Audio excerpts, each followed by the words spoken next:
என்கிட்ட 500 ரூபாய் கேட்டு அவர் கொஞ்சம் தகராறும் பண்ணாரு. வீல் சேர் கொண்டு வந்தால 500 ரூபாய் கொடுங்க, நாங்கள் 5 ஸ்டாஃப் இருக்கோம் அப்படின்ற மாதிரி சொன்னாரு. நான் 100 ரூபாய் தான் கொடுத்தேன். வீல் சேர் எடுத்துட்டு வந்தேன், கார் பார்க்கிங் பண்ணேன். இப்போ வந்து 500 ரூபாய் கேட்டிருக்கிறாரு அவர் அஜித்குமார் என்பவர். இவங்க 100 ரூபா தான் கொடுத்துருக்காங்க. இங்கே ஒரு வாக்குவாதம் நடந்திருக்கு. 10 சவரன் நகையை திருடி இருக்காரு அஜித்குமார்னா 500 ரூபாய் எதுக்கு கேட்க போறாரு? அவர்கிட்ட 8 லட்ச ரூபா இருக்குங்களே, அவர் எதுக்கு 500 ரூபாய்க்கு நம்மகிட்ட சண்டை போட போறாரு? இப்போ 10 லட்ச ரூபா திருடின ஒரு 500 ரூபாய்க்காக சண்டை போடுவாரா? இதுலேயே திருடி இந்த வழக்கு முழுக்க போய் அஜித்குமார் என்பவர் தப்பிக்க முயன்று தடிக்கு விழுந்து வலிப்பு ஏற்பட்டு உயிரிழந்தார் அப்படின்னு வந்து எஃப்ஐஆர் காப்பில் பதிவு பண்ணுது. இப்போ இதிலே தெரியுது யாரையோ காப்பாற்றுறதுக்காக இந்த அரசாங்கம் முயற்சிக்கிறது அப்படின்ட்டு தெளிவாக தெரியுது. உயர் அதிகாரிகளை பாதுகாக்கும் வகையில் அரசின் நடவடிக்கை இருக்கிறது. மாநிலம் தன் குடிமகனையே கொலை செய்திருக்கிறது. நீதிமன்றம் கடுமையாக விமர்சனத்தை வைத்திருக்கிறது ஸ்டாலின் அரசாங்கத்தின் மீது. இது எவ்வளவு கேவலம் இந்த அரசாங்கத்துக்கு. சாரி கேட்டா மட்டும் போதாது சார், அதுக்கான தண்டனை நீங்க அனுபவிங்க. முழுக்க வந்து முதலமைச்சர் மு.க. ஸ்டாலினுடைய அஜாக்கிரதையால் நடந்த கொலைகள் தான் இந்த 25 கொலைகளும். 25வது கொலை அஜித்குமாரின் கொலை மிக அப்பட்டமாக தெரிகிறது. ஒரு அதிகாரத்திற்கும் எளிய மக்களுக்கும் இடையிலான போர் தான் இந்த அஜித்குமாரோட வழக்காக நம்ம பார்க்கணும். செக்ரட்டரி ஆஃபீஸ் அவருடைய உறவினர் ஒருத்தவங்க பொய் வழக்கு போட்டு அடித்து ஒரு கோவில் காவலாளியை கொண்டுட்டு இருக்காங்க. அதாவது ஒரு போர் நடந்திருக்கிற ஈரான் இஸ்ரேல் பாலஸ்தீனம்ன்ட்டு ஒரு போர் நடந்திருக்க இடத்துக்கு கூட தைரியமாக போயிட்டு வர முடியும். ஆனால் தமிழ்நாட்டு போலீஸ் ஸ்டேஷனுக்குள்ளே போயிட்டு வர முடியாது தைரியமாக. அவ்வளோ பயம். போயிட்டு உயிரோட வருவோமா வரமாட்டோமான்றது பயம். இந்த ஊரில் வந்து இதே ஒரு வேலையாக இருக்குங்க சார். விசாரன்ற முறையில் கூட்டிகிட்டு போகிறாங்க. கூட்டிகிட்டு போய் இந்த மாதிரி 4 பேர், இதோட 4வது பேர். இதுக்கு இந்த ஸ்பெஷல் டீமுக்கு இதுதான் வேலையா? அடின்னு அடிச்சு ஒருத்தனை கொண்டு இருக்கிறாங்க. இதுக்கு முன்னாடியும் பல பேர் அடின்னு அடிச்சிருக்காங்க. அந்த ஊர் மக்களே வந்து சொல்றாங்க, நாங்க தனிப்பட்ட பிரச்சனைக்காக நாங்க போகல, மேலதிகாரி சொன்னாங்கன்னா நாங்க போகதான் செய்வோம். அப்ப எங்களுக்கு நியாயம் கிடைக்கணும். சரி, அரசாங்கம் என்ன சொன்னாலும் செஞ்சிருவீங்களா? அரசாங்கம் வேற எதனா தின்ன சொன்னா தின்னுவீங்களா? இல்லை அரசாங்கம் வந்து விஷத்தை குடினா குடிச்சிருவீங்களா? அரசாங்கம் எது சொன்னாலும் செய்வீங்களா? இது சரி தப்பு, இது சட்டத்துக்கு புறம்பானது அப்படின்னு உங்களுக்கு சட்டம் உங்களுக்கு தெரியாதா? நாங்க வந்து இவ்வளவு பணித்தரம் சொல்றோமே, இதை நீ ஏத்துக்கிறீங்கன்னா உன்னை எந்த ஊரை விட்டு நான் ஒதுக்கி வச்சிருவேன் அப்படின்னு சொல்லி டிஎம்இகார சொல்றாரு. தமிழ்நாடு அரசை வெளுத்து வாங்கிய நீதிமன்றம். தமிழ்நாடு அரசுன்றதோட ஸ்டாலின் அரசாங்கத்தை வெளுத்து வாங்கிய நீதிமன்றம்னு ஸ்ட்ரைட்டாகவே சொல்லலாம். இப்போ சுற்றி மறைச்சி பேசுகிறதுக்கு ஒன்றுமே இல்லை. ஸ்ட்ரைட்டாகவே டைரெக்டாகவே பேசிடுவோம். எதுக்கும் பயப்பட தேவையில்லை, டைரெக்டாகவே பேசிடுவோம். அரசு தன் குடிமக்களையே கொலை செய்திருக்கிறது அப்படின்னு நீதிமன்றம் சொல்லுது. அரசுனா யார்? தமிழ்நாட்டோட அரசுனா யார்? ஆண்டுகிட்ட இருக்கிற முதல்வர் மு.க. ஸ்டாலினுடைய அரசு தான் தமிழகத்தோட அரசு. இதுவரை எந்த ஒரு அரசாங்கத்தையுமே நீதிமன்றம் இப்படி விமர்சித்து நீங்கள் பார்த்துருக்க மாட்டீங்க. அவ்வளோ கடுமையான விமர்சனத்தை அஜித்குமார் வழக்கில் வந்து நீதிமன்றம் வந்து அரசாங்கத்து மேலே கேள்வி கணைகளாக தொடுத்திருக்குது அப்படின்னு சொல்லலாம். பிரேத பரிசோதனை அறிக்கை அதிர்ச்சியாக உள்ளது. அஜித்குமாரின் உடலில் 44 காயங்கள் உள்ளனர். எதை வைத்து அடித்தார்கள்? குற்றம் நடந்த இடத்தில் இரத்த கரைகள் என்ன ஆனது? சாட்சியங்களை பாதுகாக்க தவறியது ஏன் அப்படின்னு வந்து நீதிமன்றம் வந்து கேள்வி கேட்டு, உயர் நீதிமன்ற மதுரை கிளை வந்து கேள்வி கேட்டிருக்கிறாங்க. மாநிலம் தன் குடிமகனையே கொலை செய்திருக்கிறது. நீதிமன்றம் கடுமையாக விமர்சனத்தை வைத்திருக்கிறது ஸ்டாலின் அரசாங்கத்தின் மீது. இது எவ்வளவு கேவலம் இந்த அரசாங்கத்துக்கு. அரசின் நடவடிக்கை போதுமானதாக இல்லை. ஸ்டாலின் அவர்கள் சொல்றாரு, நாங்கள் உடனே துரித நடவடிக்கை எடுத்தோம், நாங்கள் உடனே ஆக்ஷன் எடுத்தோம் அப்படின்றாங்க. நேற்று வந்து நீதிமன்றம் சொல்லியிருக்குது மாநில அரசின் நடவடிக்கை போதுமானதாக இல்லை அப்படின்னு சொல்லியிருக்குது. உயர் அதிகாரிகளை பாதுகாக்கும் வகையில் அரசின் நடவடிக்கை இருக்கிறது. கடுமையான சொற்களால் வந்து முதல்வர் மு.க. ஸ்டாலினுடைய அரசாங்கத்தை கடுமையாக உயர் நீதிமன்ற மதுரை கிளை ஸ்டாலின் அரசாங்கத்து மேலே வச்சிருக்கிறாங்க. அஜித்குமார் வழக்கு நம்ம அப்படியே ஸ்டார்டிங்லேருந்து எண்டு வரையும் பார்ப்போம். முதல்ல சுருக்கமாக இந்த வழக்கு என்ன அப்படின்ட்டு மக்களுக்கு தெரிய வந்துச்சு அப்படின்னு பார்த்தீங்கன்னா, கோவிலுக்கு வந்த ஒரு பெண்மணியின் நகையை காணும், காரில் வச்சுருந்த நகையை காணும். கார் சாவியை வந்து நாங்கள் வந்து அங்கே காவலாளியில் இருந்த அஜித்குமாரிடம் கொடுத்தோம் அப்படின்ட்டு வந்து அந்த ஒருத்தவங்க வந்து கம்ப்ளைண்ட் வந்து சொல்கிறாங்க. அது வந்து ரைட்டிங்லையும் கொடுக்கல, எஃப்ஐஆர் போடல, எதுவுமே பண்ணல. போலீஸ் ஸ்டேஷனுக்கு வந்து அவரையும் கூட்டிகிட்டு வந்து இவர்கிட்ட தான் சாவியை கொடுத்து நகையை காணுன்னு சொல்கிறாங்க. ஸ்டேஷனில் வந்து அவரை விசாரிச்சுட்டு வீட்டுக்கு அனுப்பிச்சிடுறாங்க. அஜித்குமாரை வீட்டுக்கு அனுப்பிச்சிடுறாங்க. திருப்பி நள்ளிரவில் 8 மணிக்கு வீட்டில் சாப்பிட்டுட்டு இருக்கும்போது அஜித்குமாரையும் அவருடைய சகோதரரையும் வந்து டிஜிபி சண்முக சுந்தரம் தலைமையிலான தனிப்படை வந்து கைது செய்து அவங்கள கூட்டிகிட்டு போய் கேமரா இல்லாத இடங்கள்ல, கேமராவே இல்லாத இடங்கள், மாட்டு கொட்டாய் அப்படின்னு வச்சு அடிக்கிறாங்க. அப்புறம் கோயில் கொண்டு வந்து அடித்து அந்த அஜித்குமார் என்ற இளைஞர் வந்து உயிரிழக்கிறார். இது நடந்ததா வந்து 28ஆம் தேதி வந்து ஒரு சின்ன ஒரு நியூஸாக வந்து செய்திகளில் வருது. அதை தொடர்ந்து ஒரு நாளும் இந்த விஷயம் பூதாகாரமாக வெட்டிச்சு. நேற்று போட்டு நீதிமன்றம் ஸ்டாலின் அரசாங்கத்தை போட்டு பொழந்து எடுத்திருக்கிறாங்க. இந்த வழக்கை வந்து இவங்க சொல்கிற விதம் இது. இப்போ நம்ம சேனல்லேருந்து இந்த வழக்கை இப்போ பார்ப்போம். அப்படி முதல்ல வழக்கு கொடுத்த பெண்மணி பேர் வந்து நிக்கிதா. அவங்க வந்து டாக்டர்னு அப்படி சொல்கிறாங்க. அவங்க வழக்கு கொடுத்துருக்குறாங்க. அவங்க வழக்கு கொடுத்ததுக்கப்புறம் ஒரு ப்ரெஸ் மீட் ஒன்று கொடுத்துருக்குறாங்க. அந்த மீட்டிங்கை நம்ம பார்த்தோன்னா அதுலேருந்து பல கேள்விகள் வந்து கேட்டிருக்கு. இப்போ வந்து நிக்கிதா கொடுத்த பேட்டியை நம்ம வந்து தெளிவாக பார்த்தோம்னாலே இந்த கேஸ் வந்து உண்மையா பொய்யா அப்படின்னு சொல்லிட்டு ஈஸியாக நம்ம கண்டுபிடிச்சிடலாம். அவங்களால சரியாக பேச முடியல. ஸ்கல் ஸ்கேன் எடுக்க சொல்லியிருந்தாங்க. ஸோ ஸ்கேனுக்காக நாங்கள் போனப்போ நகையெல்லாம் கழட்டி எங்கள் பேக்கில் வச்சுருந்தோம். காரோட பின்னு இருக்கையில் வச்சுருந்தோம். அவங்க திடீர்னு மடப்புறம் காளியம்மனை நான் பார்த்தப்புறம் தான் ஸ்கேன் எடுக்க ஒத்துக்குவேன்னு சொல்லிட்டாங்க. அதனால ஸ்கேன் எடுக்காம நான் வச்ச நகையோட அப்படியே காளியம்மன் கோவிலுக்கு வந்தோம். 47 வயதுடைய நிக்கிதா என்பவரும் 74 வயதுடைய சிவகாமி என்பவரும் வந்து ஸ்கேன் எடுக்கிறதுக்காக ஸ்கேன் சென்டர் போயிருக்கிறாங்க. அங்கே வந்து நகையை வந்து கழட்டி வச்சுட்டு தான் ஸ்கேன் எடுக்கணும் அப்படின்றத நகையை கழட்டி பர்ஸில் போட்டு காரில் வச்சுருக்கிறாங்க. சிவகாமி என்பவர் சொல்கிறாங்களாம், மடப்புறம் கோவில் அம்மனை தரிசித்து தான் நான் ஸ்கேன் எடுப்பேன் அப்படின்ட்டாங்களாம். ஸ்கேனு எடுக்கலை. ஸ்கேனுக்காக போயிட்டு நகையை கழட்டி இதில் பையில் வச்சு காரில் வச்சுட்டு ஸ்கேன் எடுக்கலை. கோவிலுக்கு போனால் தான் ஸ்கேன் எடுப்பேன்ட்டாங்க. கோவிலுக்கு போயிருக்கிறாங்க. அதனால ஸ்கேன் எடுக்காம நான் வச்ச நகையோட அப்படியே காளியம்மன் கோவிலுக்கு வந்தோம். இங்கே டெம்பிள் ஸ்டாஃப் யூனிஃபார்ம் போட்டவர் நின்றுட்டு இருந்தாரு. இவங்களுக்காக வீல் சேர் கேட்டேன் நான். அவர் வந்து வீல் சேர் கொண்டு வந்து கொடுத்துட்டு காரை நானே கொண்டு போய் நிப்பாட்டிட்டு வரேன், எங்ககிட்ட கார் சாவி வாங்கிக்கிட்டாரு. இப்போ கோவிலுக்கு போகிறாங்க. அங்கே வந்து அந்த அம்மாவுக்கு வந்து வீல் சேர் தேவைப்படுது. அந்த 74 வயது சிவகாமி என்பவருக்கு வந்து அவங்க ரொம்ப வயதானவங்கன்றதால வீல் சேர் தேவைப்படுது போல். அங்கே காவலாளியாக இருந்த அஜித்குமார் கிட்ட போயிட்டு இந்த மாதிரி வீல் சேர் தாங்க அப்படின்னு கேட்குறாங்களாம். வீல் சேர் அஜித்குமார் வந்து ரெடி பண்ணி கொடுக்குறாரு. அவரே கேட்குறாரா, காரை சாவி கொடுங்க, நான் பார்க் பண்ணுறேன் அப்படின்ட்டு. அதாவது அவருக்கு கார் ஓட்ட தெரியாது அப்படின்னு அவங்க குடும்பத்தார் சொல்கிறாங்க. நம்ம யாருன்னா ஒருத்தவங்க 10 சவரன் நகையை காரில் வச்சுட்டு கார் சாவியை யாருன்னு முன்ன பின்ன தெரியாத ஆளுக்கிட்ட கொடுப்போமா? எந்த அறிவாளியாவது கொடுப்போமா? இந்த அம்மா சொல்கிறது ஃபுல்லாகவே பொய்ன்றது போக போக இன்னும் தெரியும். முதல்ல 10 சவரன் நகையை வச்சுட்டு யாருன்னா கார் சாவியை முன்ன பின்ன தெரியாத ஆளுக்கிட்ட கொடுப்போமா? எந்த அறிவாளியாவது கொடுப்பாங்களா? இந்த அம்மா கொடுத்துருக்குறாங்க. இன்னும் என்ன சொல்கிறாங்கன்றது கேட்போம். திரும்ப ரிட்டர்ன் வந்து நாங்க வண்டியை அவரை வந்து எடுத்துட்டு வந்து தர சொன்னோம். இப்போ வண்டி எடுத்துட்டு வந்து தந்தாரு. அப்படியே நாங்க கிளம்பிட்டோம். அவங்க சாமி கும்பிட்டு வந்துட்டு வண்டியை கொடுத்துட்டு வந்து தர சொன்னாராம். அவங்க வண்டி எடுத்துட்டு வந்து கொடுத்துருக்குறாங்க. இவங்க கிளம்பி போயிட்டாங்களாம். கொஞ்சம் தூரம் போனோடனே இவங்க சாப்பிடலையேன்னு சொல்லிட்டு நான் இவங்களை சாப்பிட்றீங்களாமான்னு கேட்டேன். பின்னாடி திரும்பி பேக்ல பார்க்கும்போது பேக் வெளியே கிடந்தது. அதுல பார்த்தா நகையெல்லாம் இல்லை. இப்போ வந்து அவங்க வந்து ஸ்கேன் சென்டர் போல வீட்டுக்கு கிளம்பிட்டாங்க. ஸ்கேன் எடுக்க தான் வந்திருக்கிறாங்க. ஸ்கேன் எடுக்கிறதுக்காக தான் நகை கட்டி பர்ஸில் வச்சிருக்கிறாங்களாம். அப்போ ஸ்கேன் எடுக்க மாட்டேன் அப்படின்ட்டு கோவிலுக்கு போயிட்டு சாமி தரிசனம் தான் ஸ்கேன் எடுப்பேன் அந்த அம்மா சொன்னாங்களாம். அந்த மூதாட்டி சொன்னாங்களாம். உடனே அவங்கள கோவிலுக்கு கூப்பிட்டு வந்தாங்களாம். கோவிலுக்கு தரிசனம் பண்ணிட்டு வீட்டுக்கு போயிருக்கிறாங்க. ஏன் ஸ்கேன் எடுக்க போல? ஸ்கேன் எடுக்க போயிருந்தேன், அதுக்காக தான் நகையை கட்டினேன் அப்படின்னு கேட்டால் ஸ்கேன் ரிப்போர்ட் எங்கே? ஸ்கேன் எடுத்ததுக்கான ரெசிப்ட் கேட்பாங்கல்ல போலீஸாருங்க. அதனால அந்த மாதிரி சொல்லுது ஸ்கேன் எடுக்கலை அப்படின்னு தெளிவாக சொல்லுது. அதுக்கப்புறம் திருப்பி சாமியை தரிசிட்டு ஸ்கேன் சென்டர் தானே போகணும். ஸ்கேன் சென்டர் போகாமல் வீட்டுக்கு போயிருக்காங்க. வீட்டுக்கு போகிற வழியில் வந்து நகை காணாமல் போயிருக்கு அப்படின்னு தெரிஞ்சுட்டு திருப்பி கோவிலுக்கே வந்து கோவில் நிர்வாகிகிட்ட போயிட்டு இந்த மாதிரி நகையை காணும் அப்படின்ட்டுலாம் முறையிட்டு அப்புறம் அஜித்குமார் கூப்பிட்டு காவல் நிலையத்துக்கு இவங்களே கூப்பிட்டு வந்திருக்காதா சொல்கிறாங்க. இவங்க என்கிட்ட 500 ரூபாய் கேட்டு அவர் கொஞ்சம் தகராறும் பண்ணாரு. வீல் சேர் கொண்டு வந்தால 500 ரூபாய் கொடுங்க, நாங்கள் 5 ஸ்டாஃப் இருக்கோம் அப்படின்ற மாதிரி சொன்னார்.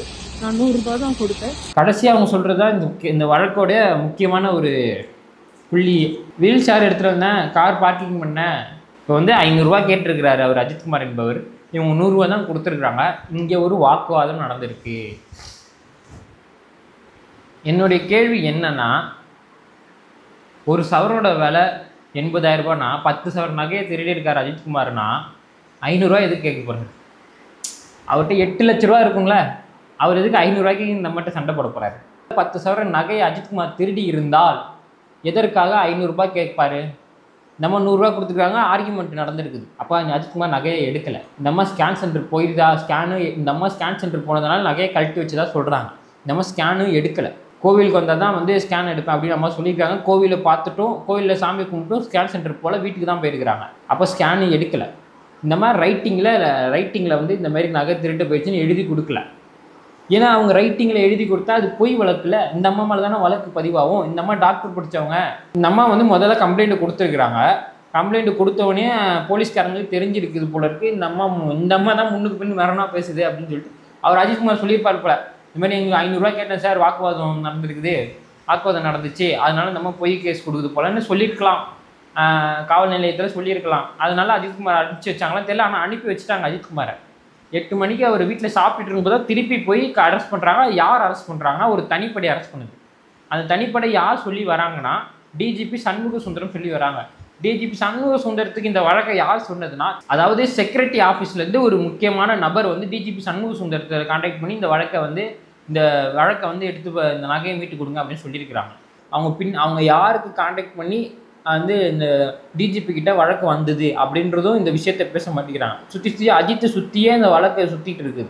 ஆனால் முதல் முக்கிய குற்றவாளி அப்படின்னா அது நிக்கிதா அவர்களை தான் வந்து நான் சொல்லுவேன்.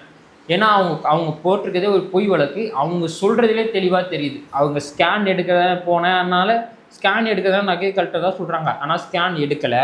அதுக்கப்புறம் முக்கியமான விஷயம், அவங்க திருப்பியும் ஸ்கேன் சென்டர் கோவிலில் முடிச்சு திருப்பி வீட்டுக்கு தான் போயிருக்காங்க. ஸ்கேன் சென்டர் போல் 10 சவரன் 8 லட்சம் மதிப்புள்ள 10 சவரன் நகையை அஜித்குமார் திருடினாரு அப்படின்னு கம்ப்ளைண்ட் கொடுத்துருக்குறாங்க. அவங்களே கடைசியில் என்ன சொல்கிறாங்கன்னா 500 ரூபா கேட்டாங்க, 100 ரூபா கொடுத்ததுனால வாக்குவாதம் ஆயிருக்கு அப்படின்னு சொல்லியிருக்காங்க. இப்போ 10 லட்ச ரூபா திருடினவர் 500 ரூபாய்க்காக சண்டை போடுவாரா? இதிலே தெரியுது இந்த வழக்கு முழுக்க பொய்யின்ட்டு. நகை எடுக்கலை, இதிலே தெளிவாக தெரியுதில்ல. அவரை போட்டு அடித்து நகையை தாங்கன்னா அவர் எடுக்கலன்னு தான் சொல்லுவார். அந்த தனிப்படை என்ன பண்ணியிருக்கிறாங்க, ஸ்டேஷனுக்கு கூட்டிகிட்டு போல சிசிடிவி இல்லாத இடத்துல வச்சு அடின்னு 27ஆம் தேதி நைட்டு 8 மணிக்கு அவர் அரெஸ்ட் பண்ணுறாங்க. நைட்டு ஃபுல்லாக வச்சு அடிக்கிறாங்க. 28ஆம் தேதி வந்து அவர் வந்து நகையை நான் எடுத்திருக்கேன், கோவில் பின்னாடி தான் இருக்குது, நான் காட்டுறேன் அப்படின்னு சொல்லி தனிப்படைக்கிட்ட சொல்கிறாங்க. ஏன்னா வந்து நைட்டு ஃபுல்லாக மாறி எங்கெங்கே கூப்பிட்டு போய் அடிக்கிறாங்கன்னா சுத்தமாக ஆள் அரவணமே இல்லாத ஒரு இடத்துல வச்சு அஜித்குமார் அடிக்கிறாங்க. அடித்து என்னதான் கத்துனாலும் உதவிக்கு யாருமே வரமாட்டாங்க. அதனால அந்த மாதிரி ஒரு இடத்த தேர்ந்தெடுத்து சிசிடிவி கேமரா இல்லாத இடத்த தேர்ந்தெடுத்து அடிக்கிறாங்க போட்டு அஜித்குமாரை. அவர் சரி மக்கள் இருக்க இடத்துக்கு கூப்பிட்டு போனால் நமக்கு சொந்தக்காரங்க தெரிஞ்சவங்க நம்ம வேலை செஞ்ச இடத்துக்கு கூப்பிட்டு போனால் நம்ம அடிக்கிறத பார்த்து 4 பேர் என்ன கேட்பாங்கன்னு நினச்சிக்கிட்டு மணப்புறம் கோவில் பேக் சைடு தான் அந்த நகையை ஒழிச்சு வச்சுருக்கேன், வாங்க காட்டுறேன்னு கூப்பிட்டு போகிறாரு. கூட்டிகிட்டு வந்த இடத்துல நான் அடி தாங்க முடியாமல் பொய் சொன்னேன் அப்படின்ட்டு அவர் சொல்கிறாரு. உடனே கோவம் வந்த போலீஸ்காரங்க அங்கேயே வச்சு அஜித்குமார் அடின்னு அடிக்கிறாங்க. அங்கே வந்து மிளகாத்தூளை வந்து தண்ணியில் கரைச்சி அவர் வாயில் 2-3 தடவை ஊற்றுனதான் வந்து கூட, அதாவது அஜித்குமாரை மட்டும் அரெஸ்ட் பண்ணல, அந்த காரை எடுத்துட்டு அஜித்குமாரோட கார் ஓட்ட தெரியாதுன்றதுனால அஜித்குமாரோடைய நண்பர் ஒருத்தர்கிட்ட கார் சாவியை கொடுத்து கொண்டு போய் விட்டுட்டு எடுத்துகிட்டு வந்து கொடுத்ததாக சொல்கிறாங்க. அந்த அஜித்குமாரோடைய நண்பர்கள் அந்த வீல் சேர் ரெடி பண்ணவர் ஒருத்தவர், அஜித்குமார் காரை எடுத்துகிட்டு போய் கொண்டு வந்த ஒரு நண்பர், அஜித்குமார் அவருடைய தம்பி அப்படின்ட்டு மொத்தம் 5 பேரை கைது பண்ணி அடின்னு அடிக்கிறாங்க. அதில் 2-3 பேரை அமுச்சு விட்டுறாங்க. அஜித்குமாரை வச்சு தான் மட்டும்தான் வச்சு பயங்கரமாக அடிக்கிறாங்க. அதில் கூட அடி வாங்கின ஒருத்தர் சொல்கிறாரு, மிளகாத்தூள் தண்ணியில் கரைச்சி வாயில் ஊற்றுனாங்க, அவனுக்கு விக்கல் மாதிரி எடுத்தது, அஜித்குமாருக்கு விக்கல் மாதிரி எடுத்து தண்ணின்னு கேட்டார், தண்ணி கொடுக்கல, திருப்பி போட்டு அடித்தாங்க, அவனுக்கு வலிப்பு மாதிரி ஏற்பட்டது, கொஞ்சம் மயக்க நிலவுக்கு போனார். உடனே அவருக்கு வந்து யூரின் அதை வந்து சிறுநீரத்தை வந்து ரத்தமாக வரணுன்னே இந்த கோவிலில் இருக்கிற அதிகாரிகிட்ட வந்து ஆஸ்பத்திரிக்கு கூப்பிட்டு போவாங்கன்னு சொல்லிட்டு அந்த தண்ணிப்படை போயிடுச்சான். அந்த கோவிலில் இருக்கிறவங்க வந்து ஆஸ்பத்திரிக்கு ஆட்டோ ஏற்றி ஆஸ்பத்திரிக்கு கூப்பிட்டு போய் தனியார் மருத்துவமனையில் போய் அட்மிட் பண்ணியிருக்காங்க. அட்மிட் பண்ண கொஞ்ச நேரத்தில் அஜித்குமார் வந்து உயிரிழந்திருக்காரு. அவர் இறந்தோடனே பதட்டமாகிட்டு அந்த தனியார் மருத்துவமனை என்ன சொல்கிறாங்க, இங்கே வச்சுக்க முடியாது, எடுத்துகிட்டு வேறு எங்கன்னா எடுத்துகிட்டு போங்க அப்படின்ட்டு அவங்க வந்து பயத்தில் சொல்கிறாங்க. இவங்க உடனே ஃபோன் பண்ணி இந்த தனிப்படைக்கு போலீஸ்காரங்க எல்லாருக்கும் இன்ஃபர்மேஷன் தெரியுது அஜித்குமார் இறந்துட்டார் அப்படின்ட்டு. உடனே என்ன பண்ணுறது, மதுரை ஜிஹெச்சுக்கு அவர் கொண்டு போகிறதுக்கான வேலைலாம் மும்புறமாக நடக்குது. மதுரை ஜிஹெச்சுக்கு போயிட்டு எல்லாம் கூட்டமாக கூடுறாங்க. அங்கே கூட்டம் கூடிடுச்சினோடனே அஜித்குமாரோடைய உடலை வந்து மதுரை ஜிஹெச்சுக்கு எடுத்துகிட்டு போகாமல் ராஜாஜி அரசு மருத்துவமனைக்கே எடுத்துகிட்டு போயிடுறாங்க. அவர் கொஞ்சம் ரொம்ப நேரம் கழித்து தான் தெரியுது ராஜாஜி அரசு மருத்துவமனையில் தான் அஜித்குமார் இருக்காங்கன்ட்டு. அவர் இறந்துட்டாருன்றது கூட அவங்க உறவினர்களுக்கு தெரியல. அப்புறம் மெல்ல தான் விடிய காலில் அப்படி தான் வந்து நியூஸ் அப்படியே சொல்கிறாங்க அஜித்குமார் இறந்துட்டாரு அப்படின்ட்டு. அங்கே உள்ள பல கட்சிகள், நாம் தமிழராக இருக்கட்டும், தமிழக வெற்றி கழகமாகட்டும், அங்கே இருக்கக்கூடிய மாவட்ட செயலாளர்கள் பொறுப்பாளர்கள்லாம் போயிட்டு அந்த வழக்கை வந்து இதை இப்படியே விடக்கூடாது, நம்ம வந்து இதுக்கான நீதி வாங்கணும் அப்படின்னு சொல்லிட்டு இந்த பிரச்சனை அப்படியே அப்படியே 28ஆம் தேதி கொஞ்சம் கொஞ்சமாக சூடு பிடிக்குது. கிட்டத்தட்ட 44 இடங்களில் வந்து அவருக்கு வந்து காயங்கள் ஏற்பட்டதாக வந்து போஸ்ட்மார்ட்டம் ரிப்போர்ட்டில் வந்து தெரிய வருது. மக்கள் வந்து கொதிச்சு போயிடுறாங்க. இந்த பிரச்சனையை வந்து சோஷியல் மீடியா வந்து கையில் எடுக்கிறாங்க. ஜஸ்டிஸ் ஃபார் அஜித்குமார்னு சொல்லிட்டு நாம் தமிழரும் தாவேகாவும் அதிமுகவும் ஜஸ்டிஸ் ஃபார் அஜித்குமார்ட்டு சோஷியல் மீடியாவில் ட்ரெண்ட் பண்ணுறாங்க. இந்த விஷயம் அடுத்து வந்து 28ஆம் தேதி 29ஆம் தேதிலாம் வந்து சோஷியல் மீடியாவில் ட்ரெண்டிங் ஆகுது. அது வரையும் சின்ன நியூஸாக வந்து கவர் பண்ண ஸ்டாலின் மீடியா வந்து அதுக்கப்புறம் தான் ஓகே அப்படின்னு சொல்லிட்டு இந்த விஷயத்த அப்படியே கொஞ்சம் கொஞ்சமாக அப்படியே இந்த விஷயத்த வந்து அவங்களும் ஸ்டாலின் மீடியாவும் கொஞ்சம் கவர் பண்ண ஆரம்பிக்கிறாங்க. அப்போ அது வரையும் வந்து எந்த வழக்கு பதிவும் பண்ணலை. எந்த ஒரு விளக்கு பதிவுமே இல்லாத ஒரு ஆளை கூட்டிகிட்டு போய் அடித்து கொண்டுட்டாங்க. அவர் இறந்ததுக்கு எஃப்ஐஆர் காப்பி என்ன பதிவு பண்ணியிருக்காங்க அப்படின்றது தான் வந்து இன்னும் மக்களுக்கு ஆத்திரத்தை ஏற்படுத்தியிருக்குது. அஜித்குமார் என்பவர் தப்பிக்க முயன்று தடுக்கி விழுந்து வலிப்பு ஏற்பட்டு உயிரிழந்தார் அப்படின்னு வந்து எஃப்ஐஆர் காப்பியில் பதிவு பண்ணுது. இப்போ இதிலே தெரியுது யாரையோ காப்பாற்றுறதுக்காக இந்த அரசாங்கம் முயற்சிக்கிறது அப்படின்ட்டு தெளிவாக தெரியுது. எஃப்ஐஆர் காப்பியில் உண்மையாக என்ன எழுதியிருக்கணும் அப்படின்னா, விசாரணைக்கு அழைத்து வந்த அஜித்குமாரை அடியடே என்று அடித்து கொன்ற 5 காவலர்கள் அப்படின்னு சொல்லிட்டு அந்த காவலர்கள் பேரெல்லாம் எழுதியிருக்கணும். ஆனால் எஃப்ஐஆர் காப்பியில் என்ன போயிட்டு இருக்காங்க, தப்பிக்க முயன்று தடுக்கி விழுந்து வலிப்பு ஏற்பட்டு உயிரிழந்த அஜித்குமார்னு எஃப்ஐஆர் காப்பியில் எழுதியிருக்கிறாங்க. முன்னாடி சொன்னோம் பார்த்தீங்களா, ஸ்டாலின் அரசு யாரோ ஒரு உயர் அதிகாரியை காப்பாற்ற முயற்சிக்கிறது அப்படின்னு நீதிமன்றம் வந்து கடும் கேள்வியை அரசாங்கத்தை பற்றி எழுப்பியிருக்காங்க பார்த்தியா. அதற்கான காரணம் இந்த எஃப்ஐஆர் தான். இந்த எஃப்ஐஆரே தெளிவாக தெரியுது யாரையோ ஒருத்தவரை வந்து காப்பாற்றுவதற்காக, இந்த யாரோலாம் கிடையாது, அந்த தலைமை செயலகத்தில் இருக்கிற ஒரு விஐபியை காப்பாற்றுறதுக்காக தான் இந்த எஃப்ஐஆர். இந்த விஷயம் வந்து ஒவ்வொரு நாளும் இந்த லாக்அப் டெத் நடந்திருக்கு அப்படின்னு தெரிஞ்ச உடனே திமுக வந்து எலெக்ஷன் டைம் நெருங்கிடுச்சு, இது ரொம்ப வந்து நமக்கு வந்து ரொம்ப வந்து ஒரு பேக் ஃபயர் ஆகிடும்னு சொல்லிட்டு திமுக நிர்வாகி செங்கை மாறன்னு நினைக்கிறேன், செங்கை மாறன் அவரை வந்து முன்னாடியே அனுப்பிச்சு அவர் இறந்தோடனே அவர் பாடிய உடனே எடுத்துகிட்டு இந்த விஷயத்தை பெருசாக்காதீங்கம்மா அப்படின்னு சொல்லிட்டு அவங்க குடும்பத்தார்கிட்ட வந்து பேச்சுவார்த்தை நடத்துகிறாங்க. அதுக்கப்புறம் தனியாக அவங்கள கூட்டிகிட்டு போய் ஒரு இடத்துல உட்கார வச்சு பேச்சுவார்த்தை நடத்துது. என்ன பேச்சுவார்த்தை நடத்திருக்கிறாங்கன்னா, இந்த மாதிரி இவ்வளோ பணம் ஒரு மிகப்பெரிய ரொக்கத்தொகை தரோம், அதுக்கப்புறம் அரசு வேலை வாங்கி தரோம், இந்த விஷயத்தை அப்படியே பெருசாக கொண்டு போனீங்க அப்படின்னா வந்து போராடுறதெல்லாம் கூட போராடுவாங்க, அதுக்கப்புறம் விட்டுட்டு போயிடுவாங்க. இந்த விஷயம் 10 நாளில் வந்து அப்படியே சாதாரணமாகிடும். நீங்கள் வந்து நாங்கள் சொல்கிற மாதிரி நடந்துக்கிட்டிங்கன்னா உங்களுக்கு வந்து இந்த மாதிரி நாங்கள் வந்து பெனிஃபிட்லாம் பண்ணி தருவோம்னு அவங்க பேசியிருக்கிறாங்க. கொஞ்சம் ஆசை வார்த்தையை கூட்டியிருக்காங்க. அது மட்டும் இல்லாமல் பயமுறுத்திருக்காதாகவும் சொல்லப்படுது. இந்த மாதிரி ஒரு பையன் தான் போயிட்டான், இன்னொரு பையன் இருக்கான், அவன் வாழ்க்கையும் பார்க்கணும், அவன் நல்லபடியாக இருக்கணும், அவன் இந்த பையனுக்கு வந்து எந்த அசம்பாவிதமும் நடந்துடக்கூடாது. நாங்கள் வந்து இவ்வளோ பண்ணித்தரோம்னு சொல்கிறோமே, இதை ஏற்றுக்கிறேன்னு உடனே எந்த ஊரை விட்டு நான் ஒதுக்கி வச்சிருவேன் அப்படின்னு சொல்லி டிஎம்இகாரர் சொல்கிறாங்க. போஸ்ட்மார்ட்டம் நாங்கள் வாங்க மாட்டோம்னு சொன்னது, இதை டிஎம்இகாரர் மிரட்டி போனது. அதே மாதிரி நாளைக்கு ஒரு பிள்ளை இறந்துட்டான், இன்னொரு பிள்ளை இருக்கான், இந்த மாதிரி உனக்கு பணம் வாங்கி தரேன், உனக்கு வந்து 5 சென்ட் இடம் வாங்கி தரேன், உன் மயனுக்கு வேலை வாங்கி தரேன் அப்படின்னு சொல்லி மிரட்டினாலதான் அந்த அம்மா போச்சு. அந்த தனிப்படை சேர்ந்த 5 பேரும் அவங்க குடும்பத்தாரும் வந்து அந்த ஊரை சுற்றி தான் இருக்கிறாங்க. தனிப்படையினாலே வந்து வேறு ஊர்லேருந்து ஒரு டீமை செட் பண்ணுவாங்க. ஆனால் அந்த 5 பேருமே அந்த ஊரை சுற்றி தான் இருக்கிறாங்க. அந்த மாதிரி அவங்க அந்த சின்ன பையனுக்கு எதுவும் பிரச்சனை வந்துடக்கூடாது, அதனால் நாங்கள் சொல்கிற மாதிரி நடந்துக்கோமான்ட்டு நிறைய பேச்சுவார்த்தை செங்கையின் மூலம் திமுகவால் பேச்சு அப்பப்போ ஒரு நியூஸ்க்கும் வந்து பெருசாக அப்பப்போ வந்து பேச்சுவார்த்தை நடந்துக்கிட்டே இருந்திருக்குது. 1ஆம் தேதி வரைக்கும் முதல்வர் ஸ்டாலின் அவர்கள் இந்த விஷயத்தை தொட்டு வாயவே திறக்கலை. ஜஸ்டிஸ் ஃபார் பென்னிக்ஸ் ஜெயராஜ் அப்படின்னு சொல்லிட்டு கொரோனா டைமில் அவ்வளோ வந்து இந்த விஷயத்த வந்து ஒரு லாக்அப் டெத்தை வந்து எடுத்து பேசினாங்க. திமுக ஆட்சிக்கு வந்தால் இந்த மாதிரி தவறுகள் நடக்காது அப்படின்னு சொல்லிட்டு தான் வந்து திமுகவுக்கு ஓட்டு போட்டாங்க. மக்களால் தேர்ந்தெடுக்கப்பட்ட ஒரு அரசாங்கம் தன்னுடைய குடிமகனையே கொண்டு இருக்கு அப்படின்னு தான் வந்து முன்னாடி நம்ம சொன்னோம் பார்த்தீங்களா. நீதிமன்றம் அரசாங்கத்து மேலே இவ்வளோ கேவலமாக எந்த அரசாங்கத்து மீது தமிழ்நாட்டை அந்த எந்த அரசின் மீதும் வைத்ததில்லை. இன்றைக்கி ஸ்டாலின் அரசின் மீது இந்த மாதிரி ஒரு கேள்வியை வச்சுருக்கிறாங்க. அந்த அம்மா சொல்கிற இன்டர்வியூலேயே இது ஒரு பொய் வழக்குன்னு தெரிஞ்சிருச்சு. தனிப்படைக்கு யார் இந்த வழக்கை மாற்றினார் அப்படின்ட்டு நீதிமன்றம் கேள்வி எழுப்புது. அரசு தரப்பு வக்கீல்கிட்ட பதிலே இல்லை. சாதாரண ஒரு நகை திருட்டு தனிப்படையிடம் இந்த வழக்கை ஒப்படைத்தது யார் அப்படின்னு கேட்குறாங்க. தனிப்படையிடம் ஒப்படைத்தது யார்? டிஜிபி சண்முக சுந்தரம். டிஜிபி சண்முக சுந்தரத்திடம் தொடர்பு கொண்டு இந்த வழக்கை எடுக்க சொன்னது யார்? செக்யூரிட்டி ஆஃபீஸ்லேருந்து தான் ஒருத்தவங்க வந்து ஃபோன் பண்ணி தான் சொல்ல, அந்த நபர் யார் அப்படின்னு சொல்லிட்டு இன்னும் அந்த அரசாங்கம் அவங்க காப்பாற்ற முயற்சிக்குது. இந்த நிக்கிதாவை பற்றிய எந்த ஒரு பேக்ரவுண்டும் வந்து தெரிய வர மாட்டேங்குது. முழுக்க அவங்கள வந்து அப்படியே அவங்கள பற்றின தகவல் வந்து முழுதாக வந்து மறைக்கப்பட்டு வருகிறது. தன்னை காப்பாற்றுறதுக்காக திமுக எந்த எல்லைக்கும் செல்லும். ஆனால் செக்ரட்டரி ஆஃபீஸில் இருக்கவங்கள ஈஸியாக கோத்து விட்டு போயிடலாமே அப்படின்னு கேட்டிங்கன்னா, அவர் மிக நெருக்கமாக முதலமைச்சருக்கு இருந்தால் இந்த அரசாங்கம் மேலேயே ஒரு அதிருப்தியை ஏற்படுத்தும். ஸ்டாலின் நெருக்கமாக இருக்கவங்களே ஆணவத்தின் உச்சத்தில் ஒரு பொய் வழக்கில் ஒருத்தரை கொலை செஞ்சிட்டாங்க அப்படின்னா அது வந்து எவ்வளோ வந்து மக்களிடையே வந்து இந்த அரசாங்கம் மேலே பெரு அதிருப்தியை ஏற்படுத்தும். என்ன யோசிக்கிறாங்கன்னு தெரியல திமுக. அந்த நபரை வந்து யார் அப்படின்றது வந்து தெளிவாக சொல்லவே மாட்டேங்கிறாங்க. அந்த நபரும் நிக்கிதா மேலேயும் இந்த இருவருமே வந்து இந்த வழக்கில் வந்து கைது செய்யப்படும். அதுக்கப்புறம் ஸ்டாலின் அவர்கள் வந்து ஃபோன் பண்ணி அந்த அஜித்குமாரோடைய அம்மா கிட்ட பேசுகிறாங்க. சாரிம்மா, வணக்கம்மா, ரொம்ப சாரிம்மா, தைரியமா இருங்க, ஆக்ஷன் எடுத்துருக்கேன். ரொம்ப சாரிம்மா, தைரியமா இருங்க, ஆக்ஷன் எடுத்துருக்கேன். அதாவது மன்னிப்பு ஒருத்தங்க கேட்குறாங்க, தப்பு செஞ்சவங்க தானே மன்னிப்பு கேட்கணும். அப்போ தப்பு செஞ்சதுனால தானே ஸ்டாலின் அவர்கள் சாரிம்மா மன்னிச்சிருங்க அப்படிங்கிறாங்க. இப்போ ஒரு தப்பு செய்தார், அப்போ எதுக்கு அந்த 5 பேரை அரெஸ்ட் பண்ணியிருக்காங்க? அவர் ஒரு தவறு செய்து விட்டாருன்னு தானே அந்த 5 பேரையும் அரெஸ்ட் பண்ணியிருக்காங்க.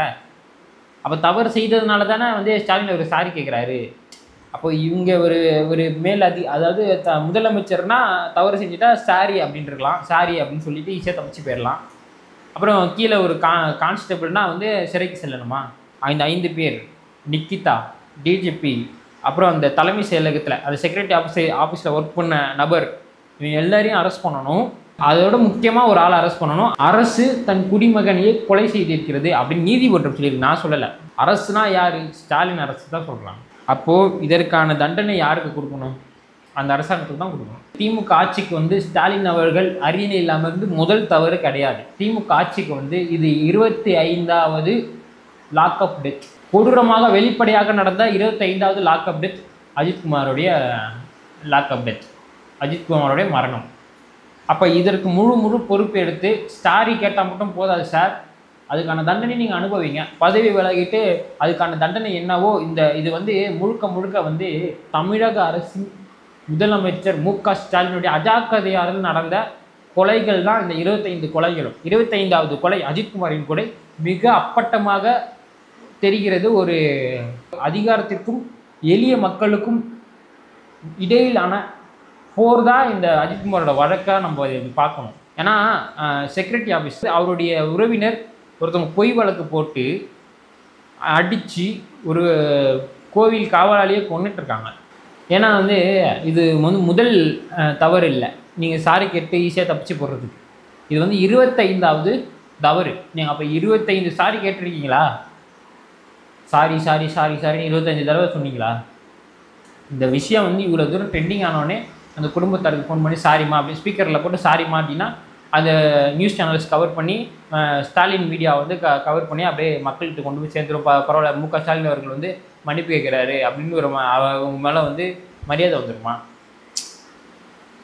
நீங்கள் காவல்துறை எப்படி நடந்துக்கணும் பொதுமக்களிடம் அப்படின்ட்டு வந்து நீங்கள் வந்து ஆட்சிக்கு வந்த காலத்துலேருந்து இந்திய கால வரையும் கொஞ்சமாக நீங்கள் டியூன் பண்ணியிருந்தாலே இவ்வளோ தவறுகள் வந்து நடந்திருக்காது. அதாவது ஒரு போர் நடந்திருக்கிற ஈரான், இஸ்ரேல், பாலஸ்தீனம்ன்ட்டு ஒரு போர் நடந்திருக்க இடத்துக்கு கூட தைரியமாக போயிட்டு வர முடியும். ஆனால் தமிழ்நாட்டு போலீஸ் ஸ்டேஷனுக்குள்ளே போயிட்டு வர முடியாது தைரியமாக. அவ்வளோ பயம். போயிட்டு உயிரோட வருவோமா வரமாட்டோமான்றது பயம். சும்மா ஒரு சின்ன கம்ப்ளைண்ட் கொடுக்க போனாலே நம்மள ஏதோ ஒரு கொலை குற்றவாளியாக தான் வந்து அந்த ஒவ்வொரு காவல் நிலையத்திலும் அதிகாரிகள் நம்மளை வந்து பார்க்குறாங்க. நம்மக்கிட்ட பேசுகிறதே வந்து தோரணையே வந்து நம்ம ஏதோ ஒரு குற்றவாளி போல தான் வந்து நம்மக்கிட்ட பேசுகிறாங்க. ஒரு கோவில் காவலாளி கொடூரமாக அடித்து கொலை செய்யப்படுகிறார். ஒரு ரவுடியால கிடையாது. அந்த காவலாளியை காப்பாற்ற வேண்டிய ஒரு காவல்துறையினராலேயே அந்த அஜித்குமார் என்பவர் அடித்து கொல்லப்படுகிறார். அவரை காக்க வேண்டிய காவல்துறை தான் அடித்து கொள்ளுது. சரி, காவல்துறை தான் காப்பாற்றல, கடவுள் காப்பாற்றுன்னு பார்த்தா அந்த கோவிலில் பாதுகாத்தாரு. அந்த கடவுளும் வந்து அந்த அஜித்குமாரை காப்பாற்றலை. சரி, அந்த கோவிலை பாதுகாக்கிற அறநிலைத்துறை அமைச்சர் சேகர் பாபு கோவிலில் வச்சு அடிக்கணும், சேகர் பாபுக்கு தெரிஞ்சால் பெரிய பிரச்சனை ஆகிடும் அப்படின்னு சொல்லிட்டு அவங்க ஒரு செகண்டாவது யோசிச்சாங்களா? செக்ரட்டரி ஆஃபீஸ் வந்து ஃபோன் வச்சு அடிக்கிட்டா அவங்க செத்தாலும் பரவாயில்லன்னு தான் அடிச்சிருக்கிறாங்க. அப்போ இந்த மாநிலங்களோட முதலமைச்சர் குடிமக்களை தேவையில்லாமல் வந்து அடிக்கக்கூடாது, இந்த மாதிரி வந்து கொடுமைப்படுத்தக்கூடாது, ஸ்டாலின் தெரிஞ்சால் கட்டும் நடவடிக்கை எடுக்கப்படும் அப்படின்ட்டு வந்து யோசிச்சிருப்பாங்களா அந்த 5 பேரும்? இது இத்தனை கொலைகள் நடந்திருக்கு, ஈஸியாக தப்பிச்சிருக்காங்க. இது 25 லாக்அப் டெத் நடந்திருக்கு, ஈஸியாக சமாளித்த அரசாங்கம் இது சமாளிக்காது அப்படின்னு சொல்லிட்டு தான் இதை போட்டு அடிச்சு அஜித்குமார் என்பவர் கொலை பண்ணியிருக்கிறாங்க. அந்த நகை திருட்டு என்பது உண்மையா பொய்யா என்பது நீதிமன்றம் தான் சொல்லணும். இது ஏன் பர்ஃபெக்ட் என்னுடைய சந்தேகத்தை தான் நான் இதில் வச்சுருந்தேன். அது நகைக்கட்டு உண்மையாக பொய்யான்னு சொல்லணும். அந்த உயர் அதிகாரி யார் அப்படின்னு சொல்லிட்டு அவருடைய பெயர் ஆள் வெளியே வரணும், அவருக்கான தண்டனையும் கிடைக்கணும். அப்புறம் இதுக்கு முழுக்க முழுக்க முதல்வர் மு.க. ஸ்டாலின் அவர்கள் தான் பொறுப்பு ஏற்கணும்.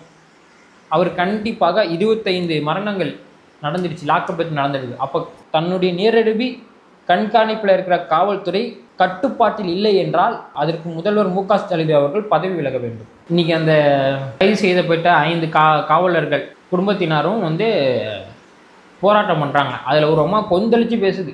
நாங்க தனிப்பட்ட பிரச்சனைக்காக நாங்க போகல, மேலதிகாரி சொன்னாங்கன்னா நாங்க போகதான் செய்வோம். அப்ப எங்களுக்கு நியாயம் கிடைக்கணும். அரசாங்க அதிகாரி சொன்னதுனால தானே எங்க வீட்டுக்காரங்க இப்படி பண்ணாங்க. அந்த அஜித்குமாருக்கும் எங்க வீட்டுக்காருக்கும் என்ன தனிப்பட்ட விரோதம் இருக்குதா? அதிகாரி சொன்னதுனால தானே பண்ணாங்க. அது அரசாங்கத்துக்கு வேலை செஞ்சா கைது பண்ணுவீங்களா அப்படின்னு சொல்லிட்டு கேட்குது. அரசாங்கம் தான் சொல்லுது அடிச்சு கொள்ளுங்கன்ட்டு. சரி, அரசாங்கம் என்ன சொன்னாலும் செஞ்சிருவீங்களா? அரசாங்கம் வேற எதனா தின்ன சொன்னால் தின்னுவீங்களா? இல்லை அரசாங்கம் வந்து விஷத்தை குடினா குடிச்சிருவீங்களா? அரசாங்கம் எது சொன்னாலும் செய்வீங்களா? இது சரி தப்பு, இது சட்டத்துக்கு புறம்பானது அப்படின்னு உங்களுக்கு சட்டம் உங்களுக்கு தெரியாதா?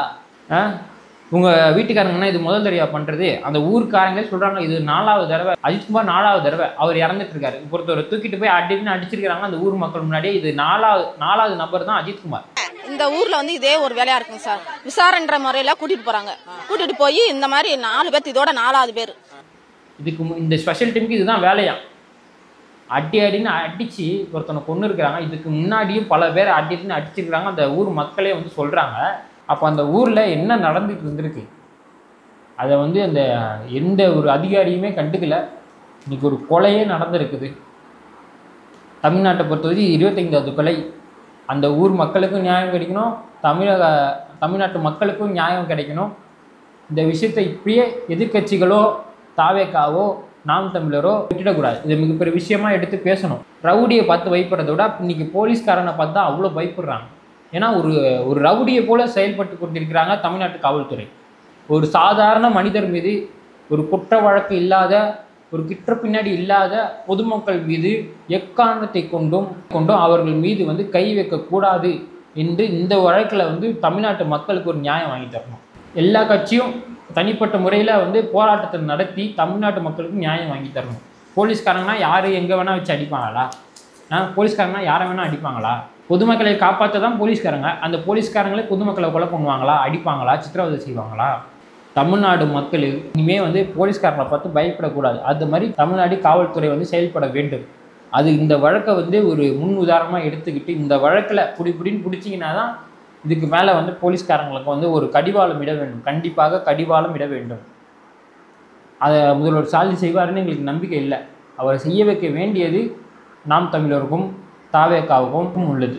விசிகா மேலேயும் கம்யூனிஸ்ட் கட்சிகள் மேலேயும் தமிழ்நாடு மக்கள் நம்பிக்கையிலேருந்து பல நாட்கள் ஆயிடுச்சு. திருமாவளவன்ட்ட போய் கேட்குறாங்க இந்த மாதிரி அஜித்குமார் வழக்கை பற்றி என்ன நினைக்கிறீங்கன்னா, அவர் நியூஸில் என்ன சொல்கிறாரோ அதுதான் சொல்லிட்டு போகிறாரு. என்னுடைய கடும் கண்டனத்தை தெரிவிக்கிறேன் தமிழ்நாட்டு அரசுக்கு. அல்லது குற்றவாளிகளை தண்டிக்கப்பட வேண்டும், கடும் தண்டனை எடுக்கப்பட வேண்டும், இதற்போன்ற தவறுகள் தொடர்ந்து நடந்து கொண்டே இருக்கிறது. இதெல்லாம் எதுவுமே பேச திருமாவளவன் அவர்கள் என்ன நியூஸ் நடந்துச்சோ அது கொஞ்சம் அவர் 2 நிமிஷம் சொல்லிட்டு போயிட்டார். நாம் தமிழரோ தமிழக வெற்றிக்கிழங்கோ தன்னுடைய முழு உழைப்பையும் போட்டு போராடி தமிழ்நாட்டு மக்களுக்கான நியாயத்தை வாங்கி தர வேண்டும். காவல்துறை என்றால் கட்டுப்பாட்டை இழந்து கண்ணாபின்னான்னு செயல்படக்கூடாது. அவங்க சட்டப்படி தான் செயல்படணும் என்ற கோரிக்கையை வைத்து இந்த வீடியோ முடிச்சுக்கிறேன். அஜித்குமார் வழக்கை சார்ந்த அனைவருக்கும், ஒருவர் விடாத அனைவருக்கும் பாரபட்சமின்றி தண்டனை வழங்கப்பட வேண்டும். இந்த போன்ற லாக்அப் மரணம் இனிமேல் நடைபெறவே கூடாது. சாதாரண மக்கள் மீது காவல்துறை நடக்கும் தாக்குதல் இந்த வழக்கோடு முடிவுக்கு வர வேண்டும் என்று கூறி விடைபெறுகிறேன். நன்றி, வணக்கம்.